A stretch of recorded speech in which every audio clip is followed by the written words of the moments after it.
চোটের কারণে ২ বছরেরও বেশি সময় ধরে দলের বাইরে আছেন ব্রাজিলিয়ান পোস্টার বয় নেইমার জুনিয়র। দলের প্রধান কোচ কার্লো আনচেলোত্তি তার শারীরিক অবস্থা নিয়ে আগেই সতর্কবার্তা দিয়েছেন।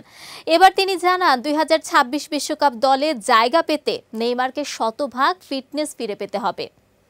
সম্প্রতি ব্রাজিলের টেলিভিশনের রেকর্ড টিভির স্পোর্টস বিষয়ক শো ই স্পোর্টি রেকর্ডে দেয়া এক সাক্ষাৎকারে এমন মন্তব্য করেন ইতালিয়ান এ কোচ।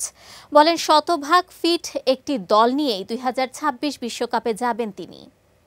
আনচেলোত্তি আরও বলেন, ভালো খেলোয়াড়ের অভাব নেই, শতভাগ ফিট খেলোয়াড়েরাই ব্রাজিলের বিশ্বকাপ দলে সুযোগ পাবেন। এটা শুধু নেইমার নয়, রিয়াল মাদ্রিদের ভিনিসিয়াসের ক্ষেত্রেও একই নিয়ম প্রযোজ্য। যদি নেইমার কিংবা ভিনিসিয়াস শারীরিকভাবে ৯০% ফিটও হন, তাহলেও শতভাগ ফিট থাকা অন্য খেলোয়াড়কে দলে ডাকবেন তিনি। আনচেলোত্তির এ সতর্কবার্তার মূল কারণ হল নেইমারের ইনজুরি। ক্লাব সান্তোসে যোগ দেওয়ার পর থেকেই তিনি বেশ কয়েক দফায় চোটে পড়েছেন। এখনও চোটের কারণে দলের বাইরে আছেন ৩৩ বছর বয়সী এ ফরওয়ার্ড। সেই কারণে এখন পর্যন্ত একবারও অভিজ্ঞ ফরওয়ার্ডকে দলে ডাকেননি আনচেলোত্তি।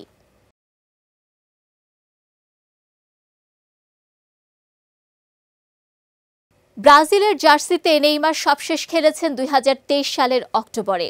এসিএল চোটের কারণে তখন তার পায়ে অস্ত্রোপচার করা হয়। এরপর ক্লাব ফুটবলে ফিরলেও সেটা নিয়মিত নয়। ক্রমাগত চোট তাকে নিয়মিত হতে দিচ্ছে না ফুটবলে। সম্প্রতি যেমন বাঁ পায়ের হাঁটুতে চোট নিয়ে সান্তোসের হয়ে ম্যাচ খেলতে নেমেছিলেন নেইমার।